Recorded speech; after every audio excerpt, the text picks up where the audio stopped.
I've never like been in any kind of altercation or a fight. And I say that up until last year. I was in a fight. Actually, the fight started before last year. And when I say I was in a fight, I mean I was pounded down to the ground. Here. Hi, welcome back to my channel. My name is Charisse, if you're new here. And I would run and hide behind the curtain because it's been a minute. It's been a long time. It's been since last May. It is January of 2025, and that's how long it's been since I've made a video.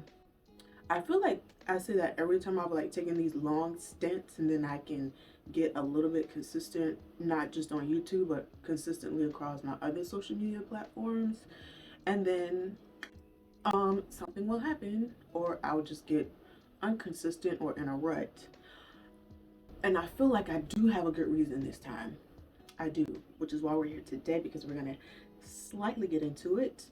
Because this is going to be my reintroduction back to my channel. There are going to be some new things going on, and I'm slightly nervous and excited. Excited because of the same reasons I'm nervous. I don't want to overexpose my personal life for content, but however, whatever, I know there is a healthy balance of me being able to do that. Also be open enough and gracious enough to share some of the experiences that I have gone through that I know will help people of similar things are happening to them, or just so they can avoid some of these things in and of itself. A lot of things probably can't be avoided, but there's a better way of handling them, which is where we're going to be going with the channel moving forward. But yeah, the reasoning why I have not been on in since May. So how many months is that? Almost 8 months. Oh, well, I guess today is the 22nd, 23rd. So it's definitely been 8 full months. So much has changed in my life.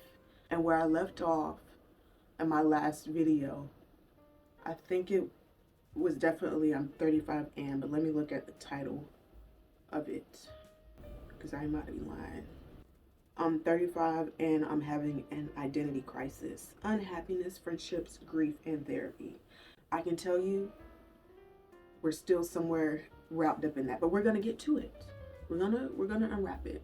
I'm not gonna say I'm still having an identity crisis. I feel like I've gotten to the pit, the core, if you will, of what was making me have an identity crisis.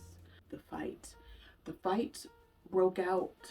I don't even know what year the fight broke out, child. 2024 about took me for everything I had.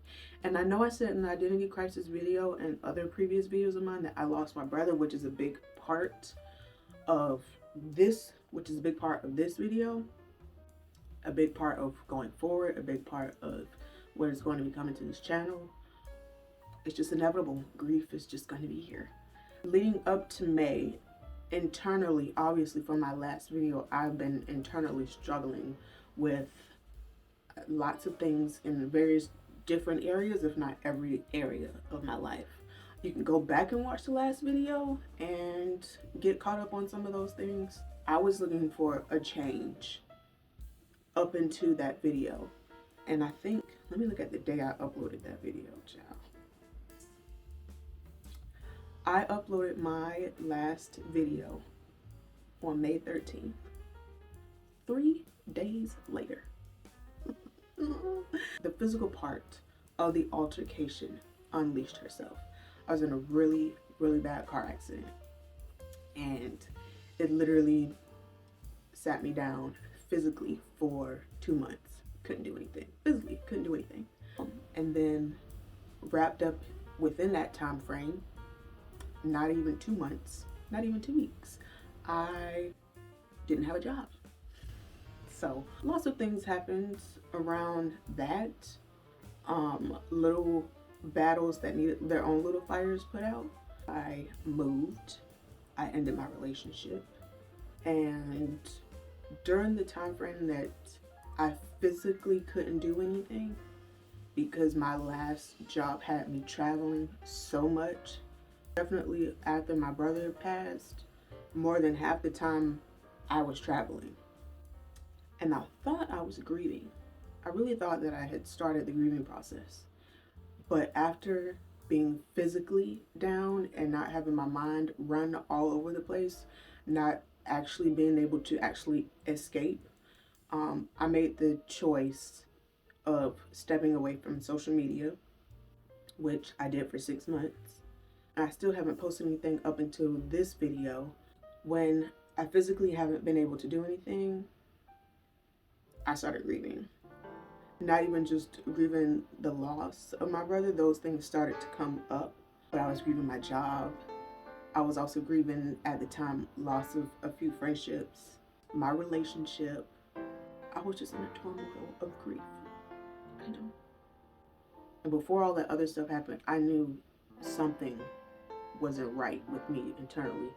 And the thing about it is, we usually always know what it or these things are. And I had one of the bigger things I knew, and the other things I had inclinations of, I was growing to understand the realization of some of those things, of why I was pulling back. But the biggest part of everything is felt like I was spiritually devoid of my core, of my foundation. Before my brother passed, I felt like I was like on a cloud of a lot of good things happening to me. I moved, got a dream job, I was making some money. Not the money I should have been making, but I was making some money. I was traveling. I was happy, mostly. Maybe I was happy. I wouldn't even say I was content. I wasn't happy. I think one of the issues is we get a victory or victories and we let our guard down to a lot of other things that we need to be addressing or changing or putting our attention to. And I was definitely guilty of that. Until that, then my brother passed. Even then, spiritually, where I probably wanted to be or I should have been. But also, I was definitely of the mindset that I'm doing a lot of things right. I worked hard for these things. They should be happening for me. And then, very prideful, not humble. Thought there was some level of humility there. Any core foundation or relationship with God that I thought that I had, it got buried in the ground with him. It was one of those things to where, Lord, we've been praying for this healing. It has not come. There are plenty of other people in this world. You could have just taken off the face of the earth and humanity would have been better for it. But you took my brother. And now his kids are fatherless. I was very angry. I didn't know to what extent it was going to take me. And like I said, I thought that I was grieving. I don't know how I could have been so naive enough to think that I was grieving when the week before he died, my brother was in the hospital for 40 plus days before he, but the week before that, I broke my ankle. So I broke my ankle week after my brother died. 3-4 months after my brother died, still doing a lot of physical therapy and all that stuff for my ankle. I started traveling. My travel season at work was gone literally almost every week. I wasn't working 40 hours a week. Wasn't working 50 or 60. Usually between the busy season, between 60 and 80. Some weeks more than 80. I'm not talking about a pay period, I'm talking a week. Get home, all you want to do is sleep. And part of my escapism was making content and not addressing a lot of things. Some of my content I may have posted could have been like in the moment realizations of what was going on with grief and sharing that and being open. But for the most part, I wasn't doing that, trying to heal my heart and my spirit. Definitely wasn't reading anything regarding the Word of God. Once the travel season was over, we are coming to the anniversary of my brother. And so I'm hit with seasonal depression, seasonal guilt, and it's the holidays. this cycle repeats itself for 2 or 3 years. And then I get in a relationship. Things are seemingly well. And then for me, it's just like, I feel like I was given a gift. I'm just like, oh my gosh, the Lord has not forgotten me. Bless it. And it's like, you get a gift, and then by the time you done take the wrapper off, pull the tissue paper and everything out, what's really there? Yikes. Hate that for me. And I'm not saying A, that this person was a bad person, or B, I was treated terribly. I'm not saying that. I'm saying it wasn't what I thought it was, or what I thought it should or could or had the potential of being. And I thought to myself, is this really what I want for myself? Like, how I'm being treated. I would say the way that I think that I should be treated, but the way that I would treat myself. And the way that I treated myself was better than, and the way that I do treat myself is better than what I'm experiencing with this other person. All those things happening within the short window of time. This is a period of 3 years that I'm telling you. This is a period of 3 years. Our brother has gone for 3 years. And in the midst of all that, I need you to like this video, and I need you to go ahead and subscribe to my channel. We're gonna take a second. Did you do it? Okay. It seems like things were getting a little bit more intense as the time went on at work. And during that time, I stayed in, why me? Why is this happening? I can't believe I am literally going through this. And I was in such a deep depression. The friends that I was communicating with, and I wasn't even communicating with them probably on a weekly basis, they knew that I was mentally and emotionally not in a good place. Because I'm depressed and I'm not in a good place, I'm not communicating with anyone. Escaping via television. I will say, I found some really great shows. Some of those shows, especially one of them, 6 Feet Under. Boy, that show ended so good. We're going to talk about 6 Feet Under, especially the last episode in one of these videos, because I think if you are dealing with grief and all that stuff, it is a must-watch show. Oh my God, it's so good. Looking back, what I should have been doing is building myself up with not even just the Word of God, but encouraging books and videos. I wasn't watching a bunch of Housewives or Love and Hip Hop or anything. Mind you, I wasn't on social media, but I was really distracting myself. I had rewatched Game of Thrones like twice. Walking Dead, I started from the very beginning and I finished the entire universe of Walking Dead. It's fantasy, it's a lot of gore, it's a lot of killing, it's just like, it's a lot. It's really distracting you from what you got going on from morning to night. That's what I was doing. I was watching, usually Walking Dead, because it took a long time to get through that. But looking back, I had so much time to edify myself and build myself up, and I didn't do it.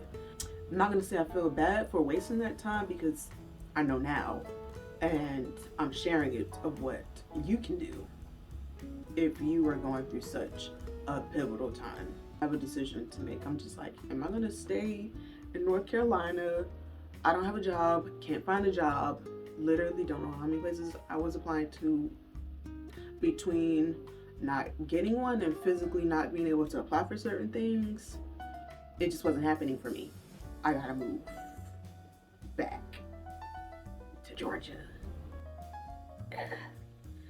I have not been to Georgia since before my brother died. That in itself was a battle to come to terms with. Realistically, it was the best move to make. And I will say, looking back, it is just one of those things. It's just funny how the Lord works. Because a lot of people don't have family to fall back on. And you have to start over.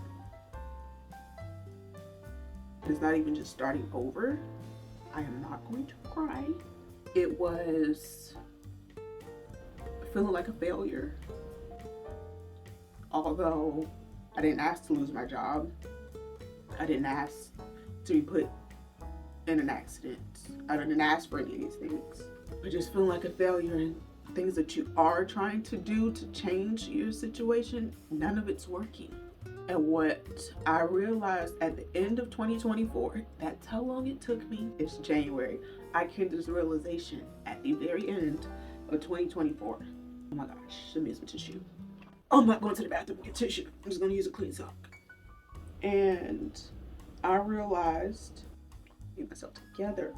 I realized I had been going through a season of pruning. Not even just a season of pruning.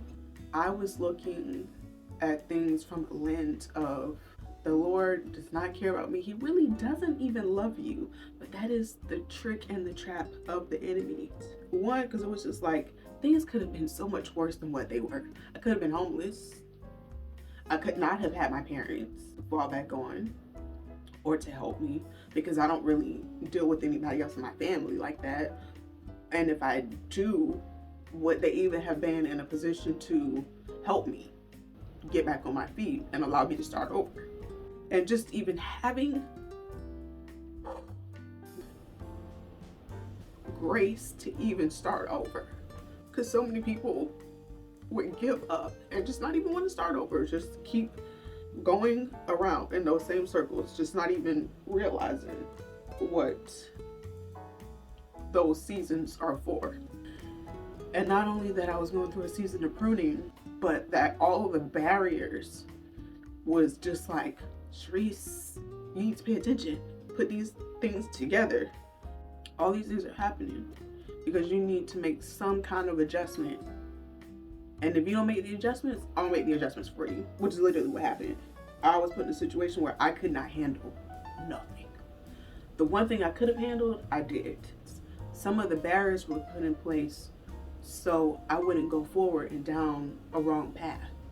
Because I don't know what would have happened if I would have stayed where I was. I don't know what that would look like. I gotta be honest with you. I ain't even trying to find out. I'm not trying to find out. But one of the reasons why I was having such a hard time spiritually was it seemed like he was just allowing so many of these things to happen and being stunted by my loss in that. That's even in and of itself part of the journey, and realizing,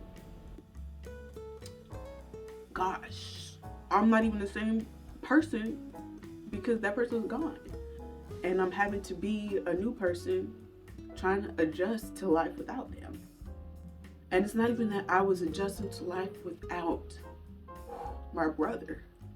I was trying to adjust and live life without my core, my creator, which was obviously impossible because if you ask one of my friends, they gonna tell you how sad and depressed and down in the dumps I was all the time, despite what anybody saw or how well you look like you ain't been what you've been going through. I was pretty down. And I'm not saying that I'm up. I've stood back up. And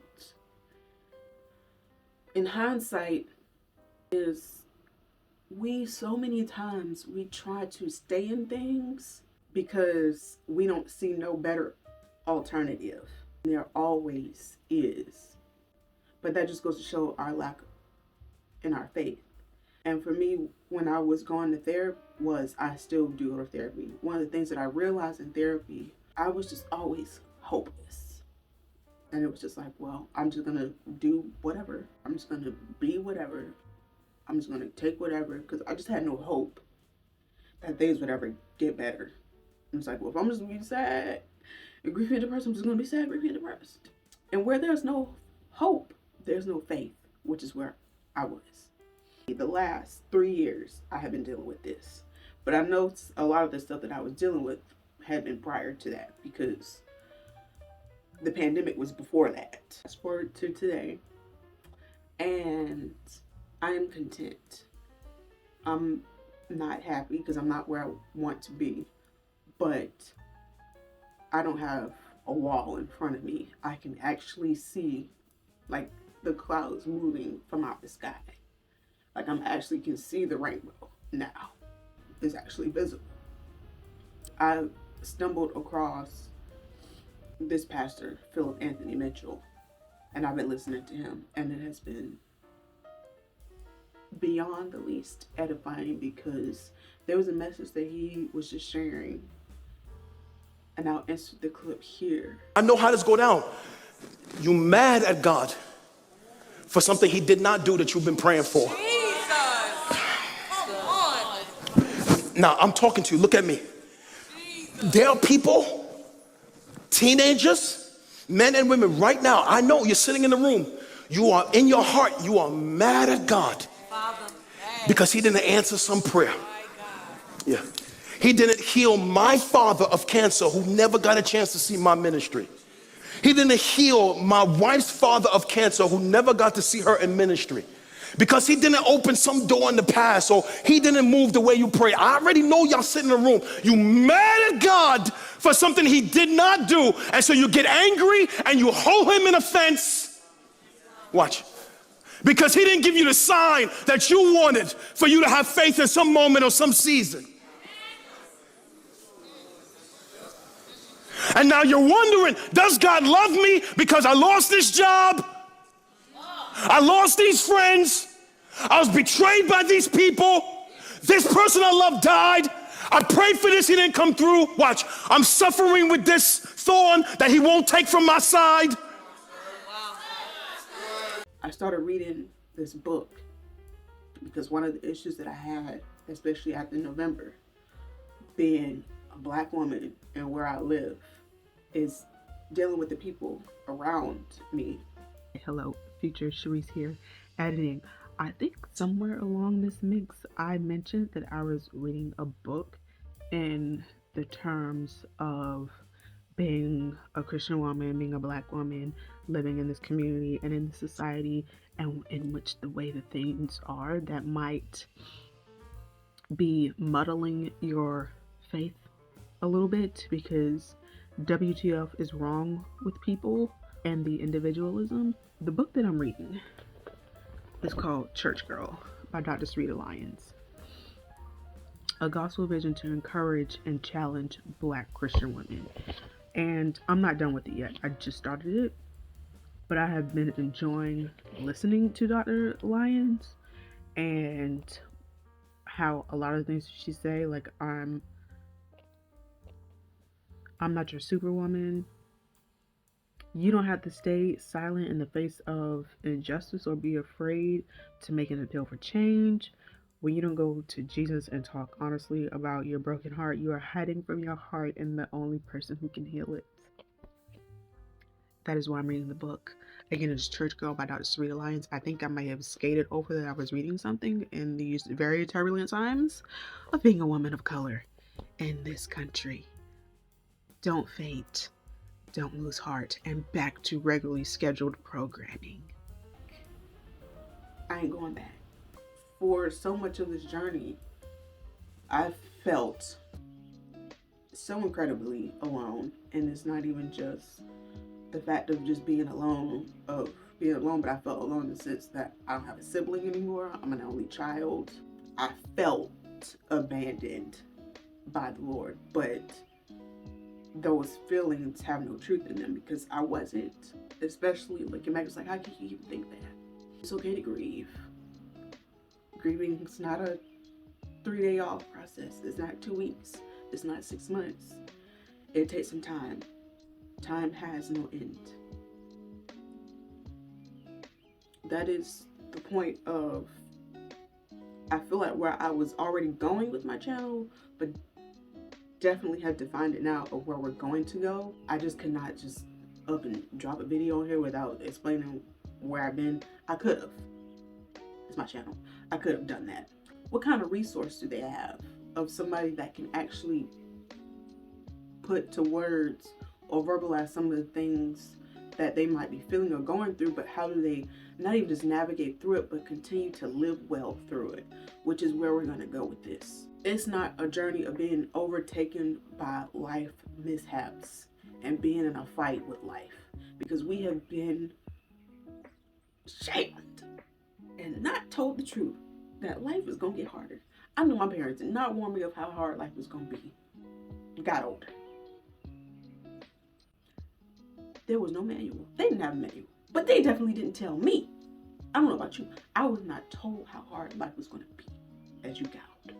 How to live well and remain authentic and not feeling stunted or stuck in an existential crisis, which essentially is what it was.